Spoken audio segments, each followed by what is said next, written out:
Randika slithered down the hall as quickly as her serpentine form would allow, resentment simmering within her. She loathed this assignment, and despised her superiors for imposing it on her. But she couldn't afford to protest. Positions on capital ships were among the most coveted in the universe. She knew better than to risk her career by complaining. So she continued down the hallway, to the barracks of the newest unit on the ship. On the door was a simple diagram noting a bipedal creature with strange proportions, and below a small plaque that read, Humans Squad. Giving the humans a specific squad letter was redundant. They were the only humans on this ship. The only humans on any ship not built by them, for that matter. Humans were the newest species to join the Enclave, having been recognized 46 years ago, and only officially sworn in a mere 26 years ago. In that time they proved themselves to be a wholly average species. No particular feats of strength or brilliance, but no obvious signs of weakness or stupidity either. As such, they were usually given positions that required a lot of grunt work, but that was too complex for the likes of the less intelligent species, like the Evans. Humanity took to their works like a Montaxian to salt water, putting their best trait on clear display. They were diligent, and would stop at very little to get their jobs done. This diligence eventually earned 6 humans a spot on the capital ship Empress Dinrati, as the lowest-ranking members of the ship's protection detail. Randika raised one of her mandibles and rapped lightly on the door, a gesture she was told was considered respectful in human civilization. "Come in," a voice called from the other side of the door. Randika obliged, opening the door and awkwardly maneuvering herself till the majority of her was in the room. Inside were 5 humans, 4 of them sitting around a small table, the 5th sitting on his bunk at the far end of the room. An oppressively mood hung over them, easily felt even without Randika's knowledge of human social cues. "How can we help?"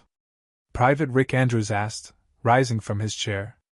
Randika's scales shifted slightly from its normal vibrant yellow to a dull orange, betraying her hesitation. She silently cursed her superiors again. Grace periods were standard protocol, but they still saw humans as lesser beings, and refused to extend the courtesy to this squad. "I'm sorry," she said. "You've been put on the protection detail. Already? After what just happened yesterday? You've got to be annoying me," Private Sophie Hawthorne said. She quickly rose to her feet as well. The movement unsettled Randika. Bipeds were extremely rare, and were usually much shorter than the humans. "I'm really sorry," Randika said. "I tried to argue with them, but they wouldn't listen. It's totally trash. They can't dash," Sophie began, but she was almost immediately interrupted. "How long before our shift starts?" The voice came from the man sitting away from the group. "Commander Andy Hudson, the leader of the squad." "As soon as you can get out the door," Randika said. "I'll be on the comms acting as your superior officer." "Got it," Andy said. He turned to his squad. "There's no point in fighting this, you know it just as well as I do. Let's just go and get it over with." His words seemed to placate his squad, and they all began donning their flight uniforms. Randika slithered out and closed the door, trusting them to get to their stations. She quickly backtracked to the bridge, where she took her place at one of the lesser comms stations. After a few minutes, a voice crackled into her ears. "This is Commander Hudson, doing a comms check. Give me a go, no-go for launch. Private Sophie Hawthorne, go. Private Rick Andrews, go. Private Beck Sithole, go. Private Jessica Watson, go. Controller Randika, go." Randika tried her best to keep a level temperament. She was in view of Empress General Orntani, and she wasn't known for her forgiving attitude. "This is Commander Hudson, we are a go for launch. Exiting through Hangar 26C, hold standard observation formation." "Aye, Commander." 4 voices echoed in unison. On her displays, Randika could see their small fighters departing from the much larger mothership. They quickly moved into positions equal distance apart along the length of the ship, and circled around it. The activity was ceremonious. The onboard tracking systems could spot danger long before any brain could. The previous day proved that having fighters actively escorting the capital ship only served to its detriment. The first 3 hours of the shift passed by without incident. Not a word was spoken over the comms, each member of the squad lost in their own thoughts. Usually there would at least be some idle conversation, but it seemed that no one was in the mood today. The weighty silence was finally broken 3 hours, 15 minutes, and 27 seconds after the squad's initial departure. "Commander, I'm seeing something strange," Jessica said, her voice crackling slightly. Randika felt the anger in her grow. The higher-ups couldn't even bother making repairs to their ships. "Strange how?" Andy asked. "Look to the northwest, about 62 degrees up," Jessica replied. "When deployed like this, it was standard protocol for north to be whatever direction the ship being escorted was facing." "Stand by," Andy said. On her monitors, Randika could see Andy breaking formation and flying around the Empress Dinrati in order to get eyes on what Jessica was seeing. A few tense moments passed as he got in position. The next words that crackled over the communication channels made Randika's scales turn blue. "Oh no, they're back," Andy said. "Squad, form up on me, standard combat formation. They will come out of the warp at any second." Randika's mind was awash with fear and confusion. No one could track a ship in warp, and no technology had ever been developed that could predict exit points either. There was no way these humans could possibly know, and yet Randika couldn't help but feel fearful. "This is Controller Randika, what do you see?" she asked. A moment of silence stretched across the comms. "You don't know?" Rick asked. "Look through one of our cameras." Randika obliged the request. "See the stars right at the center? They're all moving apart. It's lensing caused by a ship in warp." Randika had to lean in close to the screen. It was nearly impossible to see, but they were right. The stars were moving in a completely unnatural way. She tried to convince herself that this was some kind of an illusion, that they were safe. Her delusion lasted for all of 10 seconds, before the familiar light show of a ship exiting warp speed danced across her displays. Klaxons immediately began blaring as the Empress Dinrati's sensor array detected the threat. The same threat it had seen less than 24 hours ago. The most powerful warship in the known universe. "Get back in here now," she yelled into the comms. "We need to make a jump to a safe place." "For what?" "So those monkeys can just come find us again," Beck asked. "Fat chance. If you want to go, leave us behind. We're fighting." "That's suicide," Randika gasped. "You saw what happened yesterday. We all barely escaped with our lives." "One of us didn't," Andy said, his voice dark. "Looks like we're going rogue."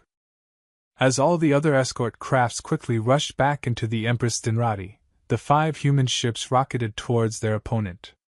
The dreaded Black Death. It was a ship whose name was only spoken in fearful whispers. In living memory, no one had even come close to denting it.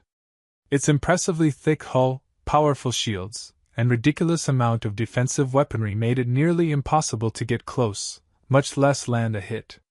And yet the humans tried, and in trying they revealed the first area that the universe gravely underestimated them. Fire began raining down on the squad. Randika could hardly bear to look, but duty kept her eyes locked on her displays. The first barrage threatened to collide with the humans, but at the last moment they seemed to effortlessly move out of the way. They weaved and spiraled through the oncoming barrage, every shot coming close to hitting them, but missing by a couple of feet, and sometimes mere inches. Even with all of their evasive maneuvering, their formation held, a rough triangle making a beeline for the Black Death. Randika couldn't believe what she was seeing. Not only were the humans managing to react to the hail of munitions being thrown at them, they were actively drawing that fire away from the Empress Dinrati. It was a display of piloting prowess the likes of which Randika had never seen. Unfortunately, Empress General Orntani was not nearly as impressed. "Randika, why is your squad still out there?" she shrieked, her shrill voice almost painful to listen to. "Empress, they went to intercept the Black Death," Randika stammered back. "Then they are doomed," Empress General Orntani said. "Navigation, plot a course and warp us out of this mess before we join them." "Empress, wait," Randika said, not wanting to give up on her crew. Her previously blue scales shifted to purple as she cowered under the Empress General's gaze. For a moment there was silence, and Randika was about to give in under the intimidation, when the Empress General's scales rose in surprise, her attention shifting to one of the displays behind Randika. Randika spun around just in time to see a quickly receding fireball on Andy's feed. "Yee-haw!" Rick shouted over the comms, his voice now broadcast to the whole bridge. "Beautiful hit, Commander." "You know it," Andy replied, some of his usual humor returning to his voice. "All right, boys and girls, scatter!" On his words, the 5 ships turned sharply, rocketing in different directions.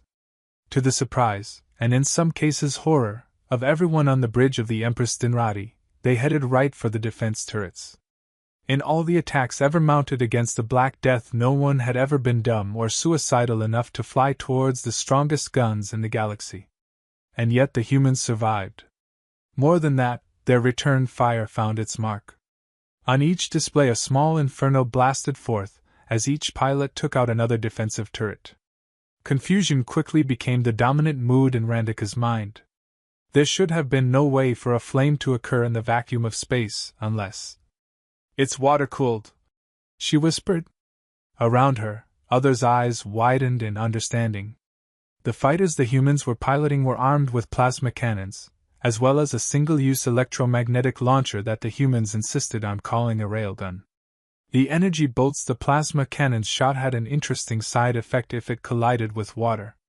It destroyed the bonds between the hydrogen and oxygen. That on its own was usually not an issue, but when the bolts also destroyed some electrical components leading to ample sparks, a perfect recipe for explosions was born. The fireballs were short-lived, the vacuum of space dispersing their fuel long before they could do much damage. The fireballs weren't what the humans were aiming for, though. It was the powerful explosions inside the cooling system that they were chasing. Explosions powerful enough to tear apart the Black Death's impressive shielding from the inside. 6 down, a couple thousand to go, Sophie shouted, cleanly weaving through more fire. Randika checked her radar, and immediately felt a pit in her stomach as she saw a turret behind Sophie spin around to take aim. There was no way she could react in time. Randika was sure that Sophie was doomed, but before the turret could fire off a shot it was torn apart by the explosion within its coolant system.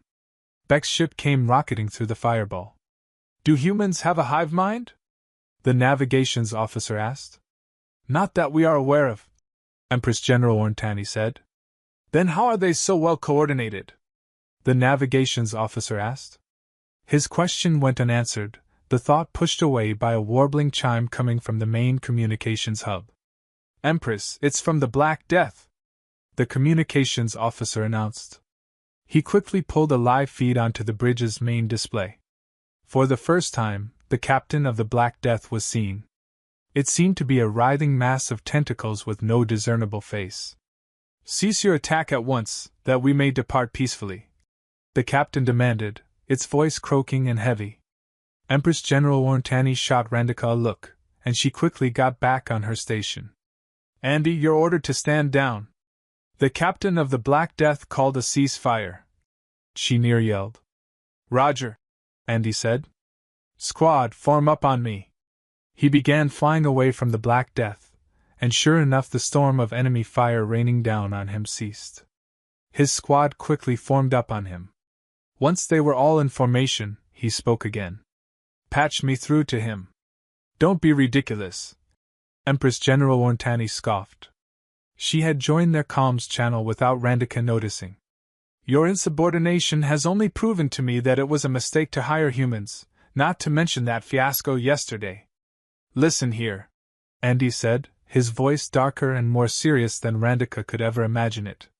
"Either patch me through, or I swear on whatever deity you believe in that I will tear your little ship to shreds long before they all behind me get the chance." Silence reigned over the entire bridge for several seconds, before Empress General Orntani, her scales now bearing a slight bluish hue, nodded to Randika. She made quick work of the task.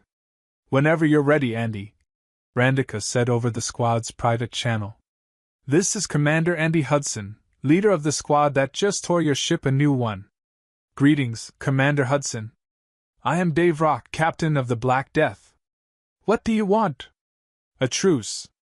You have proven yourselves as capable warriors. Now we offer you a chance to escape with your ship, unharmed, and without pursuit. You want us to show you mercy? Andy's voice was strained. Not in the slightest. We are offering you a chance at survival. After that pitiful performance by that flea yesterday, Captain Dave Rock could only get so far before a loud bang echoed across the channel, stunning him into silence. How dare you! She wasn't some annoyance meant for your target practice. She was my best friend, you sack of trash. Safety's off? Beck's voice quietly asked over the private channel. Safety's off, Andy confirmed, before switching back to the public channel. How many worlds have you destroyed? How many lives have you taken? Husbands and wives, sons and daughters. How much grief have you brought upon the universe? And now you dare come groveling to us for mercy? Go to hell, and on your way there, remember the name Leslie Reed. She's who you stole from us. She's who these donkeys wouldn't give us time to mourn. And it's because of her, you will learn the cost of grief.